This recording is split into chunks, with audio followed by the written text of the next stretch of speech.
o plano de ensino e um PowerPoint, então eu acho que não vai ser tão ruim. Então tá, então sejam bem-vindos, essa é a nossa primeira aula de engenharia de software. É uma aula que vai ser conjunta, como eu já falei, entre as duas turmas, tá? Devido à reorganização que a gente fez pela falta de professores no início do ano, a gente acabou reordenando algumas e caiu dessa forma, a gente poder trabalhar junto, tá? Essa disciplina, ela trabalha bem de perto, junto com a disciplina de análise, tá? Eu costumo dizer que a análise e que a engenharia, elas, uma faz parte da outra, né? Mais especificamente a análise faz parte da engenharia, e eu sei que o professor Suski trabalhou um pouquinho também do conteúdo dele, um pouco além da análise, ele trabalhou um pouco da engenharia junto, então eu vou começar apresentando para vocês o meu plano de ensino, e aí depois a gente discute. Depois dessa aula de hoje eu converso com vocês aí pelo WhatsApp, para a gente reorganizar, ver o que já foi trabalhado, o que né, não foi trabalhado ainda, ver se eu trabalho novamente para ter uma visão diferente, ou se a gente pula algumas disciplinas e vai direto para a parte que não foi trabalhada ainda, tá? Então, eu vou começar a apresentar para vocês o plano de ensino dessa disciplina.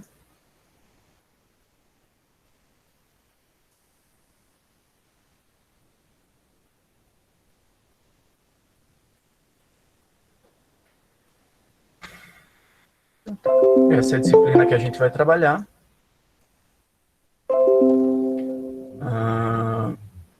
Para as duas turmas é a mesma disciplina, tá? Engenharia de projeto de software 1, projeto de software. Ela é uma disciplina de 80 horas aula, então são 4 aulas por semana, durante as nossas 20 semanas aí que fazem parte do nosso semestre. A ementa, ela é bem simples, ela fala da introdução à engenharia de software, processos de software, engenharia de requisitos, projeto e implementação de sistemas e testes. Os objetivos dela também são tranquilos: apresentar conceitos necessários para o entendimento de como funciona o desenvolvimento de software, de acordo com a visão da engenharia, bem como métodos e ferramentas necessárias para sua implementação e controle, visando uma maior qualidade do resultado final.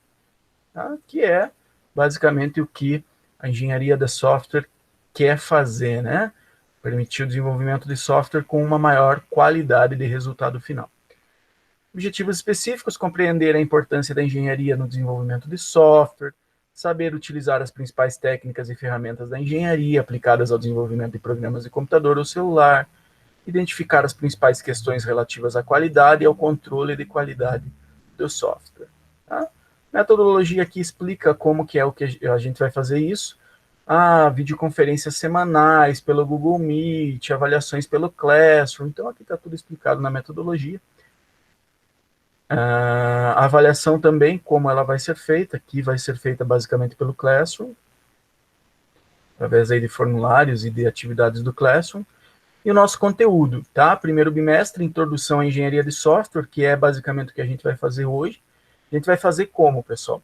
Nós vamos fazer uma aula de uns 50 minutos a 1 hora por semana, e aí o restante do conteúdo, como era no semestre passado, tá? O restante do conteúdo é atividades ou materiais para leitura, para assistir ou para acompanhar, tá?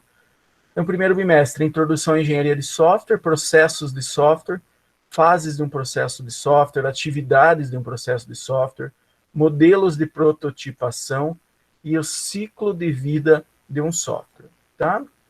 Engenharia de requisitos, documento de requisitos e análise de requisitos.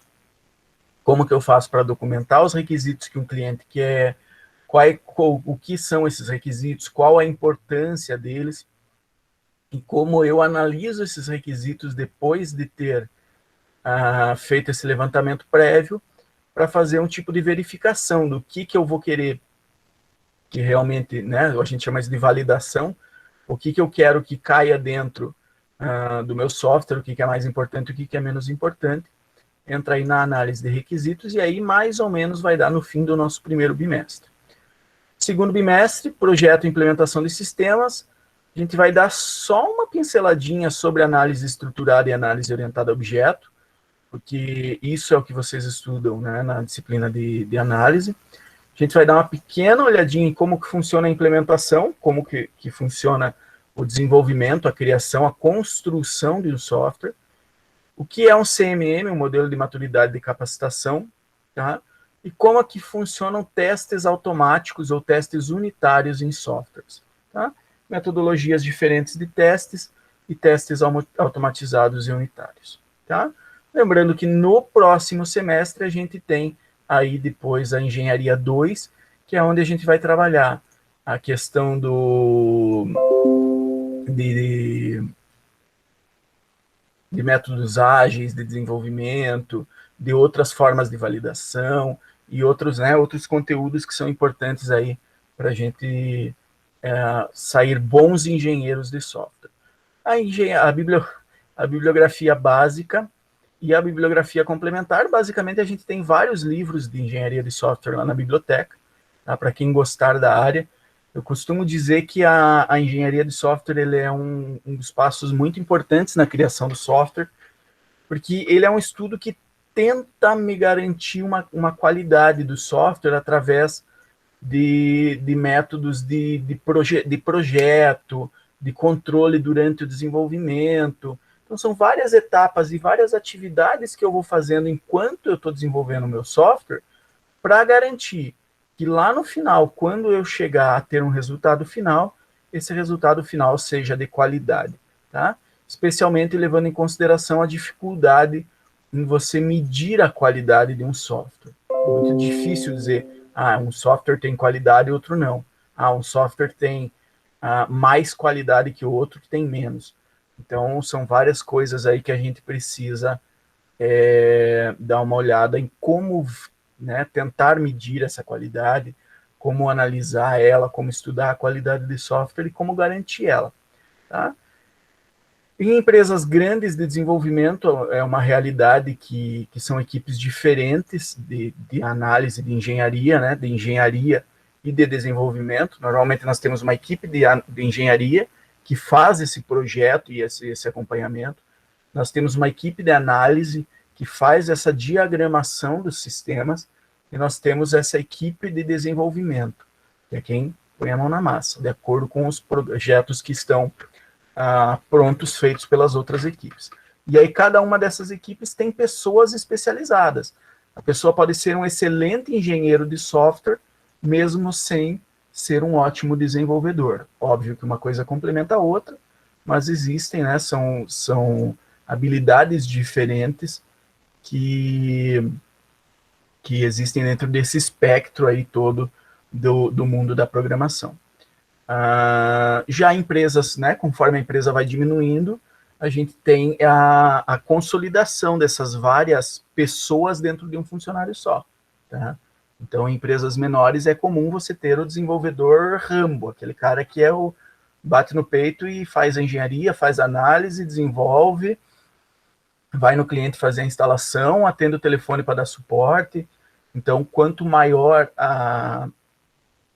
o agrupamento dessas funções em um funcionário só, ou em uma pessoa só, né, ou em um conjunto de pessoas só, mais difícil é você ter essa separação e essa garantia da qualidade. Tá? Não que é impossível, claro que você tem softwares desenvolvidos por pessoas sozinhas que têm um ótimo nível de qualidade, mas ao mesmo tempo você tem grandes falhas aí que dificultam bastante o processo. Tá? Então, o que a engenharia prega é justamente isso, ter um engenheiro de software para acompanhar o desenvolvimento de todo e qualquer projeto de software. Tá? Só para vocês entenderem qual é a aplicação, o mercado de trabalho disso aqui. Tá? Então, é comum aqui na cidade mesmo, a gente já tem empresas que estão especializando equipes dentro dela para fazer essa separação. Olha, você e você são os meus engenheiros. Vocês vão acompanhar, vocês vão fazer medições, vocês vão fazer acompanhamentos, vão fazer os testes unitários, mas só vão colocar a mão na massa quando for extremamente necessário. Beleza? Então, essa é a ementa da nossa disciplina, esse é o nosso plano de ensino. E aí nós começamos a primeira aula hoje, tá? Esse aqui é o nosso sistema de controle de planos de ensino. Ainda não estão aprovados todos os planos de ensino do nosso campus, mas eles vão ficar disponíveis nessa plataforma para vocês assim que passar todo o trâmite de aprovação. Tá? Não precisa de usuário e senha. Então, aqui vocês poderiam entrar, selecionar o Campus União da Vitória, ano 2021, e ver os planos de ensino que forem aprovados, tá? Eles vão ser avaliados esse mês agora, e a partir do mês que vem eles já vão estar aqui. Então, isso facilita para vocês na hora de tentar acompanhar o que o professor está falando, quais são os próximos conteúdos que vai trabalhar e tudo mais, tá? Acho que em 2020 em 2020 eu tenho 2 aprovados, então aqui você poderia ver esses planos de ensino. Ó. Na verdade, esse aqui foi feito só de teste, mas a ideia é que vocês possam acompanhar essas informações de maneira cada vez mais pública e de acesso mais fácil. Tá? Terminamos a nossa ementa, terminamos o nosso plano de ensino. Isso é importante, tá, pessoal? Só para vocês entenderem, inclusive, quando o nosso curso for ser avaliado pelo MEC, há uma pergunta que o MEC faz se os professores apresentam o plano de ensino para os alunos. Isso é importantíssimo e vale uma nota relativamente alta quando da avaliação dos cursos. Tá? Não sei se vocês já viram alguma faculdade dizendo nosso curso foi aprovado com nota 4, nosso curso foi aprovado com nota 5, nosso curso foi aprovado com nota 3.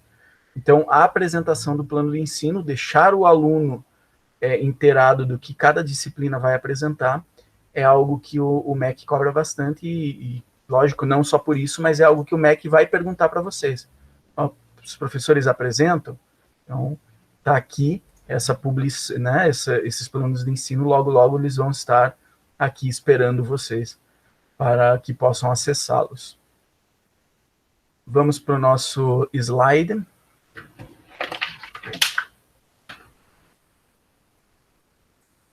Aí já estão vendo, né?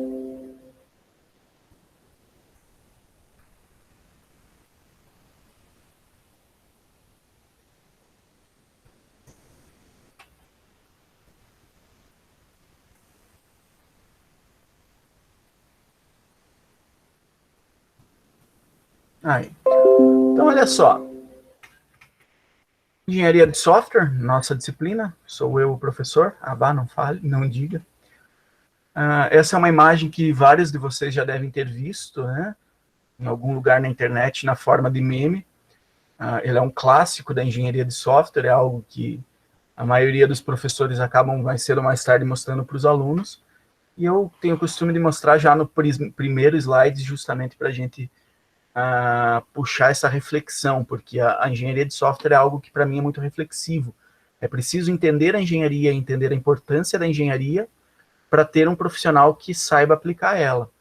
Tá? Se vocês tiverem problemas em entender para que a engenharia serve, dificilmente vocês vão conseguir aplicar essa engenharia de maneira satisfatória. Então, aqui nós temos um projeto, tá? Nós temos um projeto de um balanço e as etapas desse projeto, como que esse projeto foi feito em cada uma das suas etapas. Primeira das etapas, como o cliente explicou. Tá? Então, o cliente explicou a balança ali da seguinte forma, com amarrada na árvore, cheio de detalhes, cheio de 9 horas. E aí, foi esse a imagem que o cliente conseguiu passar para a equipe de desenvolvimento que vai desenvolver esse projeto. O líder do projeto entendeu de uma forma um pouquinho diferente. Tá? Ele entendeu amarrando as cordas nos galhos, assim como o cliente falou, mas ele usou galhos diferentes, um de cada lado da árvore, talvez não seja mais eficiente. E esse líder de projeto repassou para uma equipe ou para um analista que fez a análise desse projeto. Nessa análise ele amarrou, mas ele notou que tinha um defeito, o balanço não conseguia se balançar porque tinha árvore no meio. E aí ele entendeu, opa, molezinha, né? Vamos recortar essa árvore aí. Cortou a árvore, colocou suportes de cada lado e agora sim o balanço conseguia se balançar. Então ele já deu um passo para frente aí. O programador foi lá e construiu assim, tá? Também de uma forma pouca coisa diferente, amarrado na árvore as duas cordas, o balanço ali. O consultor de negócios, o vendedor, ele foi lá e fez todo o merchan, toda a propaganda, todo o marketing e descreveu para a venda dessa forma, tá? A documentação do projeto.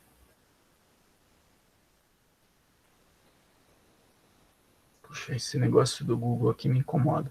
A documentação do projeto foi feita dessa forma aqui, ou seja, inexistente. Tá? Nem a árvore, nem só ficou a sombra ali na documentação. As funcionalidades que foram instaladas, ou seja, dos requisitos que o cliente queria, somente isso aqui foi instalado. Tá? A cobrança, como o cliente foi cobrado, de uma forma extremamente absurda, lá em cima. Como tudo isso foi mantido, ou seja, não teve suporte, não teve manutenção, não teve adaptação, não teve correção de bugs nenhuma, e por isso definhou de vez e o projeto morreu. E lá, no fim das contas, o que o cliente realmente queria seria algo simples o suficiente para ser assim. Tá? Então, ele não tinha necessidade de todas essas coisas e de todas essas etapas. Tá? E o que esse quadrinho aí, essa historinha tenta mostrar para a gente? Ela tenta mostrar que todas as etapas têm a sua importância. Que desde do cliente explicando um projeto, e eu já, para o pessoal do quarto ano, eu já falei isso na sala, que o próprio cliente às vezes não sabe o que ele quer, o próprio cliente às vezes não sabe descrever o que ele quer, de uma maneira técnica, e ele tenta dar uma floreada para usar uns termos técnicos para parecer descolado para você, e acaba tendo uma descrição totalmente errônea do que ele queria, tá? E aí, dentro da tua empresa, em teoria, a tua empresa começaria no líder de projeto, até lá embaixo, até o tronco cortado. Aqui dentro, o andar do projeto dentro da tua empresa, ele depende de uma simetria e de um funcionamento em conjunto de cada um dos grupos né, que fazem parte desse desenvolvimento. Então, o líder do projeto, que seria eu, engenheiro, o analista, o programador, o vendedor, o pessoal que é responsável pela documentação, que normalmente é o engenheiro, o analista de requisitos, a parte de cobrança, o pessoal do suporte. Então, todas as etapas do desenvolvimento, elas estão, ou pelo menos grande parte delas, estão descritas nesse quadrinho. E nos mostram o quanto é fácil a gente partir de algo assim, tá? Para algo assim.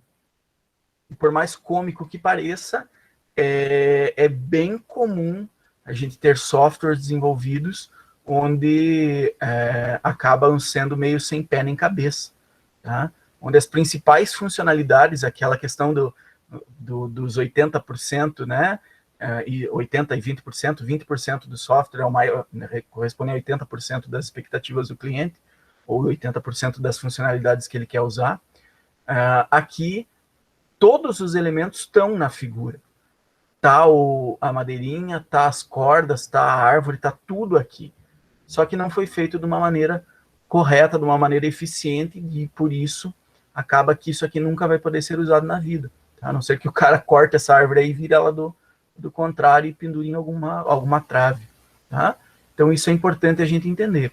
Várias etapas, várias pessoas, várias equipes, e quando o cliente precisa disso aqui, a gente precisa ter a equipe bem sintonizada e trabalhando em conjunto para não passar por esse telefone sem fio de ter problemas em cada uma das etapas. Tá? E aí entra em conjunto, claro, tudo que a gente já estudou, tudo que vocês já viram. Entra junto nesse conjunto, por exemplo, as aulas de IHC, onde a gente tenta entender quais são os princípios das interfaces do usuário, como que faz essa interação do usuário ser bacana com o software. Aí tem a parte da análise para mim fazer os projetos, tem a programação para mim desenvolver. Então, todo esse processo e todas essas disciplinas que vocês tiveram acabam estando aqui dentro. Tá? Se alguém tiver uma dúvida, por favor, use o botãozinho de erguer a mão.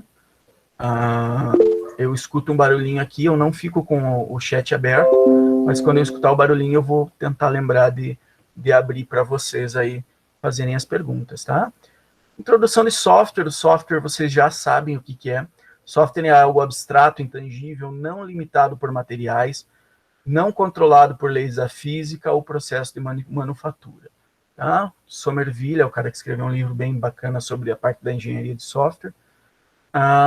Software de computador é um produto que profissionais de software constroem e depois mantêm ao longo do tempo, Pressman no livro dele. Tá? Software é a parte do computador que a gente xinga e não que a gente chuta, é a parte lógica, é a parte dos programas, dados, imagens e tudo que está dentro do nosso computador. Nesse caso, a gente está considerando como software o resultado de um processo de desenvolvimento de software. Tá? Normalmente através do contato com algum cliente que encomende um software para ser desenvolvido por uma empresa, e nós vamos estar olhando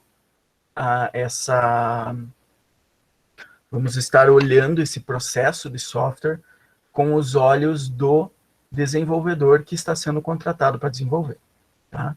Então, essa é a ideia da nossa disciplina, e essa é a ideia em geral da engenharia de software e como que a gente vai trabalhar com ela.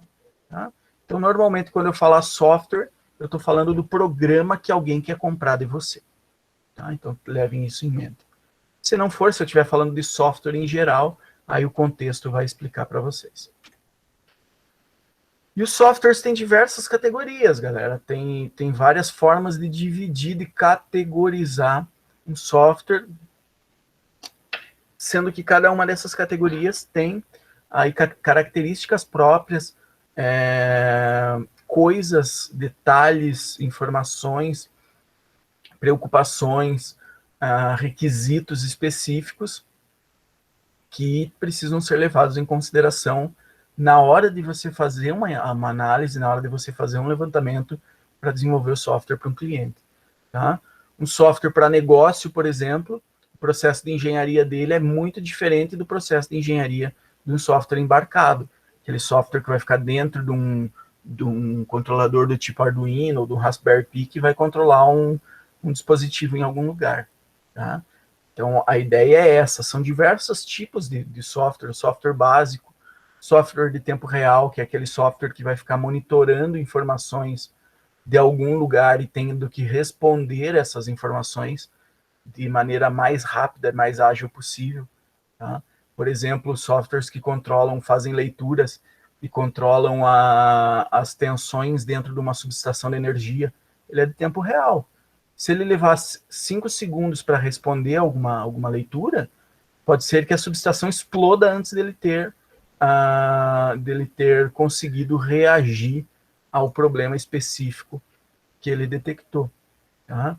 Pode ser que o teu software de tempo real que faz a compra e venda de ações da bolsa, se ele não for tão de tempo real assim, pode ser que quando você clique para vender as tuas ações de alguma empresa, pode ser que nos 5, 10, 15, 20 segundos que ele leve para reagir, pode ser que o preço já tenha variado e você tenha tido um prejuízo aí por causa disso. Tá? Então, software de tempo real, onde o que é importante aí é realmente o tempo. Tá? Software para o negócio, que é feito para fazer controle de informações dentro de empresas, dentro de negócios aí. Ele é responsável por fazer coleta de informações, fazer resumos dessas informações e, de maneira geral, apresentar para os gestores da empresa ou gerar a documentação que é necessária, gerar nota fiscal e tudo mais. Tá? Normalmente ele anda de mão dada com o software de apoio à decisão, tá? Na forma de que os resumos e as informações que o software para negócio gera, eles podem ser utilizados por bons gestores para tomar decisões dentro da empresa. Tá? Então, por exemplo, eu tenho uma loja que vende aí x-salada, tem um Subway da vida. Tá? Eu tenho a noção, se o meu software fizer um controle bacana, eu tenho a noção que na segunda-feira eu posso vender 80 sanduíches no dia. Na terça eu vendo 120. Na quarta eu vendo 150. No fim de semana eu vendo 300 sanduíches por dia. Então, com essas informações do meu software de negócio, eu pode me levar a um apoio para a tomada de decisão. Tá? Quantos pães eu preciso assar na segunda-feira? Tradicionalmente eu vendo 80. Beleza, então vamos preparar aí 80, 85 pães, que é mais ou menos o que eu preciso. Tá? Até o meio-dia, se eu vender mais do que 40, eu extrapolei a meta. Então isso quer dizer que talvez eu precise de mais pães. Tá? Então aí a gente trabalha com esses dados e com essas informações de uma maneira bem amarrada uma na outra, para que tanto a gerência do negócio, ou seja, tanto a ferramenta de gerência, seja bem feita e bem desenvolvida e coleta informações que, através de um processo, por exemplo, de data mining, que é uma disciplina que o quarto ano vai ter esse semestre, se eu não me engano, com o professor Celso, ele possa levar a um apoio à tomada de decisão. Tá? Software de escritório, criação de documentos, planilha eletrônica, apresentações, tá? Softwares em geral aí. Softwares de inteligência artificial, uma categoria que eu prefiro, assim, alguns autores colocam como categoria, alguns autores colocam como subcategoria. Tá? Eu prefiro entender os softwares de inteligência artificial como uma subcategoria. Por quê? Porque eu não conheço nenhum software cuja finalidade dele seja inteligência artificial. Tá? Software não foi feito para fazer inteligência artificial. Softwares normalmente são feitos para utilizar a inteligência artificial para alguma outra coisa. Tá? Então, talvez eu tenha um software de tempo real que utilize a inteligência artificial. Tá? Para tomar decisão, por exemplo, lá na compra e na venda das ações da Bolsa de Valores. Talvez eu tenha um software para negócio que utilize a inteligência artificial para tomar a tomada de decisões. Tá? Então, talvez eu tenha um software científico que utilize a inteligência artificial para filtrar os meus resultados. Então, eu tenho aí acredito, né, da forma que eu vejo, uma subcategoria dos softwares que utilizam a inteligência artificial. Eu tenho softwares embarcados, que são aqueles softwares que são desenvolvidos para ficar dentro de algum dispositivo que fica dentro de algum aparelho ou de algum equipamento, tá? Fazendo monitoria, reagindo a problemas, repassando informações através de uma rede para o seu usuário final. Então tem várias coisas aí que esse software pode fazer, tá? Ele pode controlar um robô, ele pode, sei lá, reagir a sensores para fazer uma irrigação em alguma propriedade rural. Então, são os softwares que ficam dentro de algum microcontrolador ou alguma peça embutida e fazem a sua função. De novo, eles podem ser feitos utilizando a inteligência artificial, por exemplo. Eles podem ser feitos de uma maneira a também levar à tomada de decisão. Tá? Ele pode ter alguma pontinha, algum cantinho que vai me ajudar para gerenciar um negócio. Tá? Ou ele pode ser também ter alguma pontinha do software de tempo real. São várias coisas. Então, essas categorias são algumas, tá? Não estão todas apresentadas aqui. Aqui são algumas delas, mas a gente vê que isso é um pouco flexível, ele é um pouco líquido, assim. Então, não é porque o software é de tempo real, então ele é de tempo real e ponto. Não, mas ele usa a inteligência artificial. Então ele é tempo real, implementando princípios da inteligência artificial. E ele também fica embarcado dentro de algum controlador. Então ele é embarcado também. Tá? Então isso é importante a gente levar em consideração, inclusive quando a gente for fazer alguns documentos da análise da engenharia de software, por exemplo. Talvez, se o meu software for embarcado, eu tenho que descrever, olha, eu vou ter um diagrama de módulos aí descrevendo, olha, eu vou precisar de um Arduino, vou precisar de um módulo Bluetooth, vou precisar de um módulo Wi-Fi para fazer a comunicação, e o software vai ficar dentro desse Arduino. Tá? Por quê? Porque o cara que vai vender um software dessa forma, ele precisa repassar todas essas informações para a empresa. Tá? Eu fiz um software, fiz toda a análise, vamos voltar aqui, ó. Fiz toda a análise com o meu cliente, tá? Aí eu decido utilizar o Arduino para fazer o meu projeto, faço todo o meu projeto, e quando chego lá no meu cliente, na hora de instalar no meu cliente, eu descubro que ele não tem Arduinos, ele tem 50 Raspberry Pi separadinhos para usar. Putz, mas e daí? Como é que eu vou fazer isso aqui rodar nisso aqui? Não dá. Então, não é só, tá? Quando a gente fala na engenharia de software, eu preciso levar em consideração todo o ambiente onde o meu software vai funcionar. Não adianta eu fazer uma análise, desenvolver um sistema para Windows se o meu cliente só utiliza Windows, só utiliza Linux.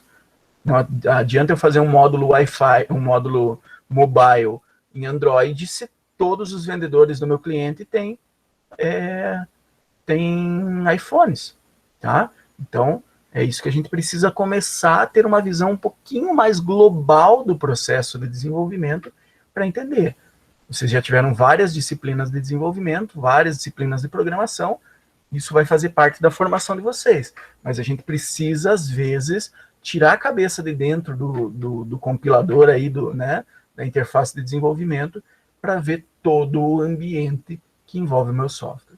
Software científico, né, softwares que hoje estão fazendo o controle dos dados de todo esse desenvolvimento científico que envolve, por exemplo, as vacinas do coronavírus, são programas que têm cunho científico.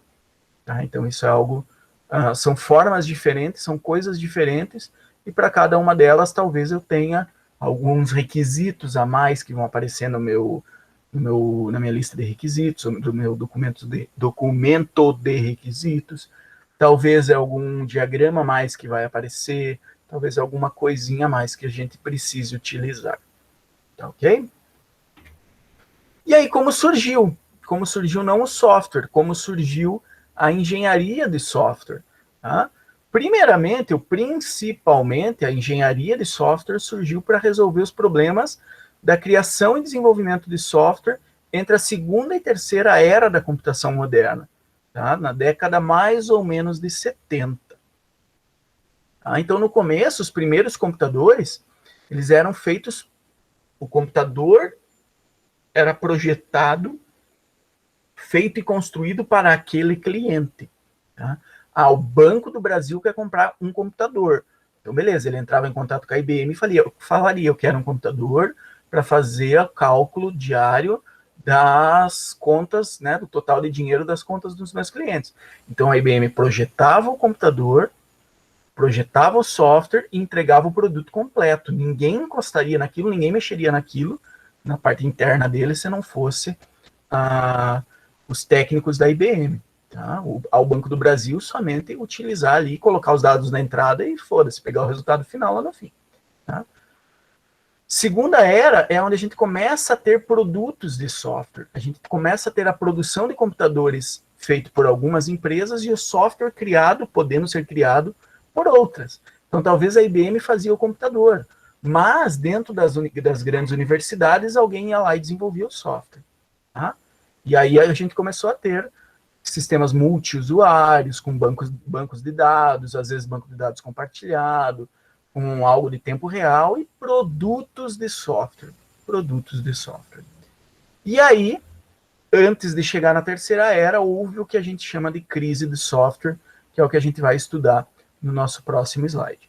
Terceira era, a gente começa a ter sistemas distribuídos, inteligência, de alguma forma bem básica para tomada de decisão, embutida no software, hardware cada vez tendo custo mais baixo e o impacto de consumo nas empresas da computação em geral. Quarta era o que a gente vive hoje, desktops poderosos, tecnologia orientada a objetos, sistemas especialistas, redes neurais, artificiais e computação paralela. Tá? Então a gente vai dar uma olhadinha aqui dentro, entre o 2 e o 3, para entender o que aconteceu. Tá? O que aconteceu foi justamente essa crise do software. Por quê? Porque o preço dos computadores lá em 1950 era lá em cima. Ele era muito caro. Era peça que existia 2, 3, 4, 5, 10 no mundo. Tá? 8 deles nos Estados Unidos, 2 na Europa. O resto do mundo não tinha computador.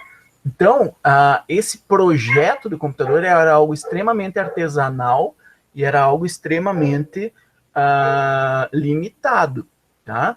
E com o passar do tempo, o desenvolvimento do hardware foi começando a se tornar cada vez menos artesanal e cada vez mais algo de fábrica mesmo, algo industrializado, que nos deu grandes garantias de qualidade e nos deu melhorias, principalmente no custo de desenvolvimento. Em compensação, o software era um custo que lá no começo não existia, porque o cara não vendia software, ele vendia computador. Ia com um programa junto ali dentro? Ia, mas ninguém queria saber do software, ninguém sabia diferenciar o que era o hardware do que era o software. O computador era aquele conjunto que a empresa comprava e acabou. Ele servia para aquilo que ele foi projetado, não para fazer outras coisas. Tá? Não existia a possibilidade de, o meu computador foi feito para fazer cálculos primeiro computador do Brasil, cálculos da consumo de água na cidade de São Paulo. Agora eu quero modificar ele para fazer o cálculo do consumo de eletricidade na cidade de São Paulo. Posso instalar outro software para fazer isso? Não, não posso. Ele tem que voltar para a engenharia, os caras têm que mudar algumas peças de hardware para mudar o software para fazer isso. Tá? Então, vendia-se computadores, não vendia-se hardware. E por isso o custo do software desculpe, falei errado. Vendia-se computadores completos, mas não vendia-se software. E por isso o custo do software é mínimo, é praticamente inexistente nessa época. Tanto que quando o Bill Gates entra lá na IBM para oferecer um sistema operacional para a IBM para vender, o Bill Gates vai lá e fala, eu quero vender, mas eu quero ficar, eu quero ganhar uma comissão de cada software que eu vender. E aí a IBM olha e fala, não, mas software não é um mercado. Software não tem valor, software não tem preço. Porque o que a gente vende é computador, a gente não vende software. E aí nisso que eles caíram na lábia do Bill Gates e acabaram fechando um contrato para venda dos primeiros DOS, dos sistemas operacionais que foram nos computadores da IBM e começaram a fortuna do Bill Gates. Tá? Então aqui nesse princípio aqui, o software não era nada, o software não existia pessoas desenvolvedoras. Não, a pessoa que fabricava o hardware fabricava o software. Tá? Também de uma forma bem artesanal. Quando os caras começaram a fazer computadores um pouquinho mais genéricos e mais industrializados e o custo começou a descer, aí surgiu a possibilidade, eu quero baixar a internet, eu quero comprar um software diferente para pôr para rodar no meu computador. Eu quero pôr um software que faça um controle diferenciado daquele que o meu computador foi planejado para fazer. Tá? E aí que começaram a surgir um mercado de trabalho. A pessoa não precisava criar o computador, mas ela podia programar, fazer programas do computador para vender. Isso ainda era extremamente limitado, numa época onde não existia internet, a ARPANET estava começando a engatinhar, tá? Então a gente tem o começo desse mercado de trabalho. E aí, com o começo desse mercado de trabalho, ele começou a crescer, começou a subir. Até lá em 1960, basicamente, estourar o que a gente chama de crise do software, que é o fato de que as pessoas começavam a desenvolver software, criaram esse mercado de trabalho, mas as pessoas que desenvolviam softwares, elas eram desenvolvedoras, elas eram programadoras. Elas não eram especialistas da área que elas estavam desenvolvendo software. Tá? Então, o que acontece? O cara ia desenvolver um software para controle contábil. Beleza, mas ele podia não ser contador. E aí ele baixava a cabeça e desenvolvia do jeito que ele entendia. Pegava uns 2 livros, lia esses livros e fazia do jeito que ele queria o software. E aí ele ia lá e instalava no cliente. E aí o cliente falava, puta, mas paguei pra caralho nesse software. Daí custou um olho da cara e meio rim. E tá bem meia boca, não atendo o que eu preciso. Minha empresa trabalha diferente. Tá? E aí esse custo do software acabou se tornando, muitas vezes, muito caro, especialmente levando em consideração a qualidade dos programas vendidos. Tá? Então, isso é importante a gente entender. Tá? Tem uma frase do Martin Fowler que qualquer idiota pode escrever um código que um computador consiga entender. Tá? Ou seja, escrever um código que o computador entenda é algo que o cara vai lá, dá uma lida, estuda um pouquinho e tal, e consegue entender um código que o computador entenda. Consegue fazer um programa que compile e rode. Agora, bons programadores escrevem códigos que seres humanos conseguem entender. Tá? Ou seja, não é porque você está escrevendo na linguagem de máquina que você tem que esquecer que aquele código talvez seja dado manutenção por outra pessoa no futuro.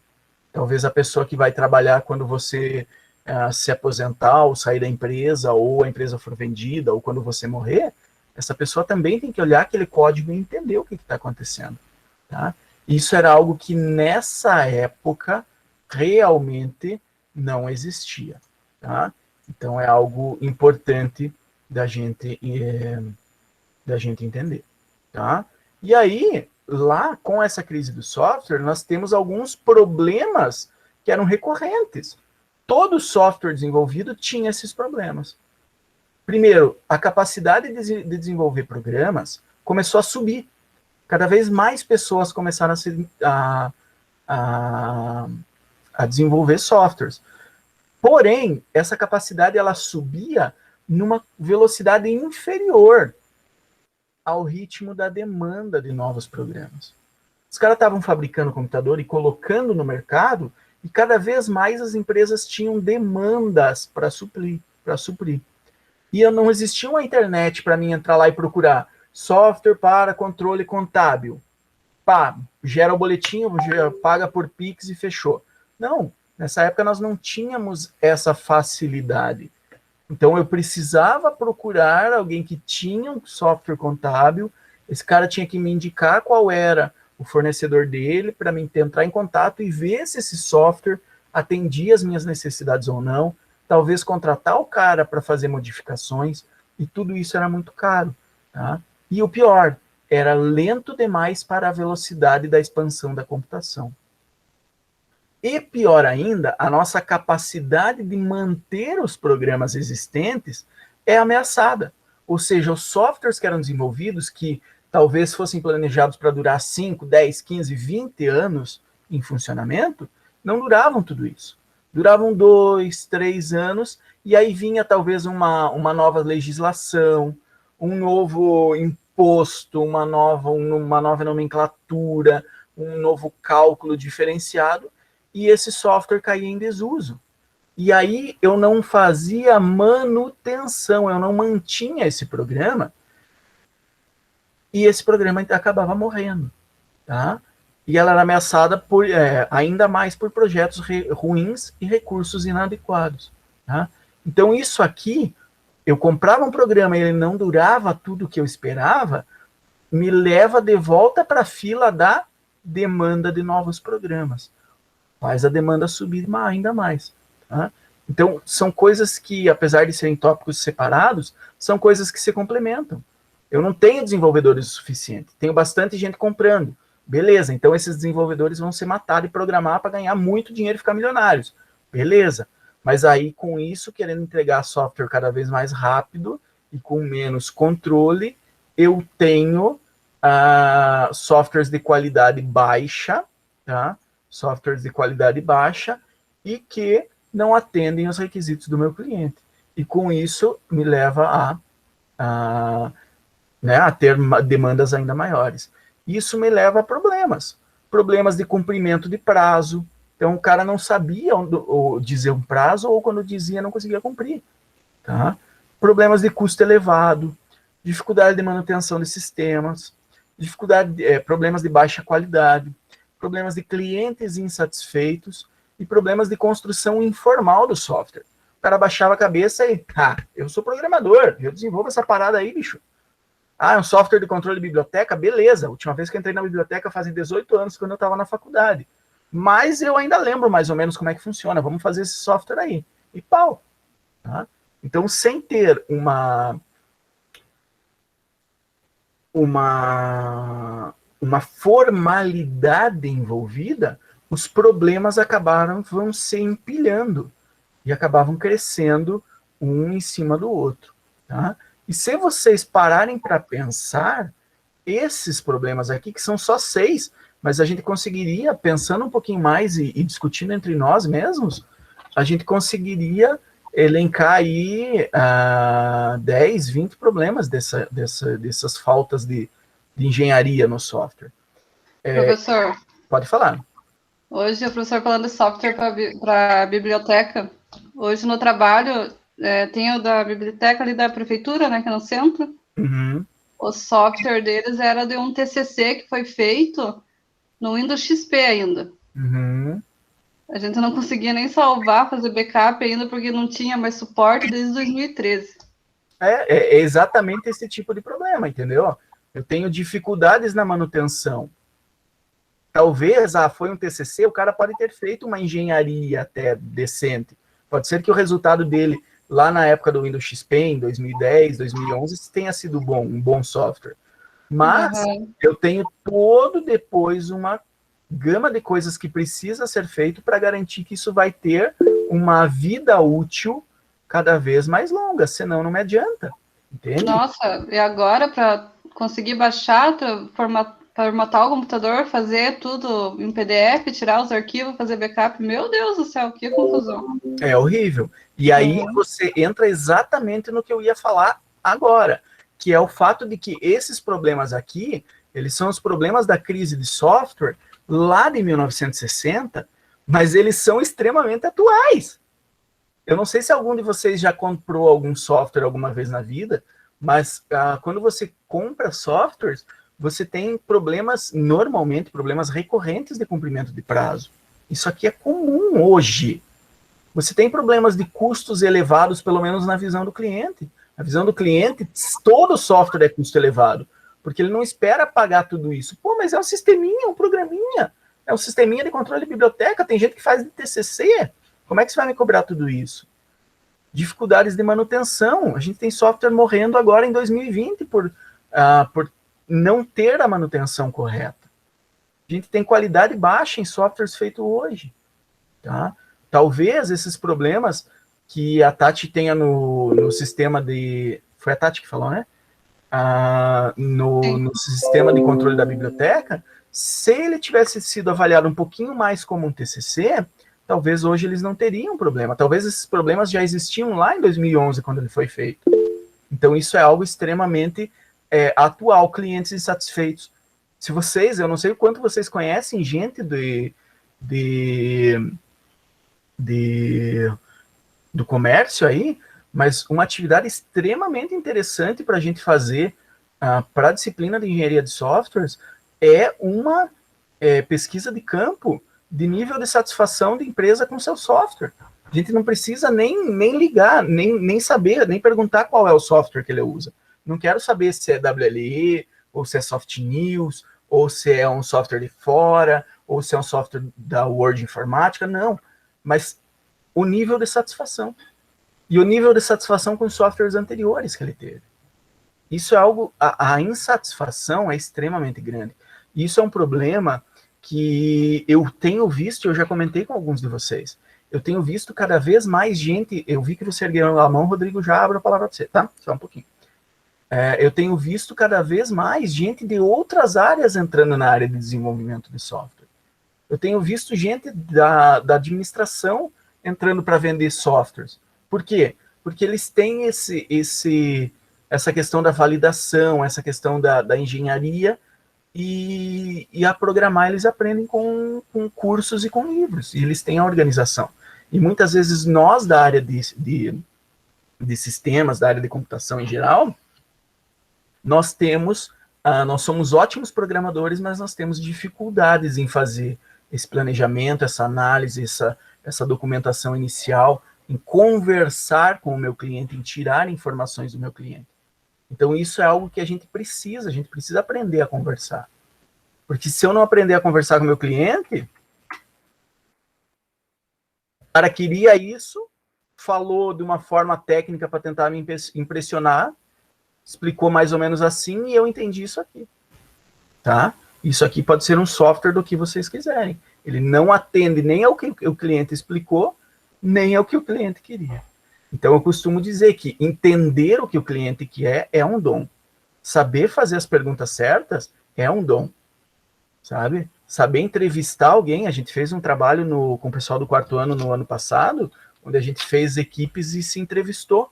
E eu acho que essa questão de entrevistar um ao outro para entender o que o meu cliente quer é algo que tem muita importância. Para mim não acontecer isso aqui. O cara quer isso, explica assim e eu entendo assim. Tá? E aí eu entrego para ele assim. Eu tenho que gerar PDF, não consigo fazer backup, não tem relatório, não tem nada. Tá? Pode falar, Rodrigo. Desculpa interromper, é que o professor Suski já começou a aula na outra sala. Ó. Beleza, então paramos na causas da crise do software. Até agora, trabalhei alguma coisa muito repetida que o Suski trabalhou na aula passada, no semestre passado ou não? Não, até agora tá sossegado, não tem nada repetido. Então tá, então tá tranquilo. Vou levando e a gente vai acertando que nem carreta né? Carreta de melancia que ajeita na viagem, tá? Então vou encerrar a gravação aqui. Obrigado pela presença e participação de todos. Boa aula com o professor Suski. Não abrir para pergunta. Se alguém tiver alguma pergunta, alguma consideração para fazer, por favor, me manda no WhatsApp, que a gente soluciona entre nós no WhatsApp, ou eu tiro a dúvida no começo da próxima aula, tá? Boa noite a todos, abraço e até a próxima.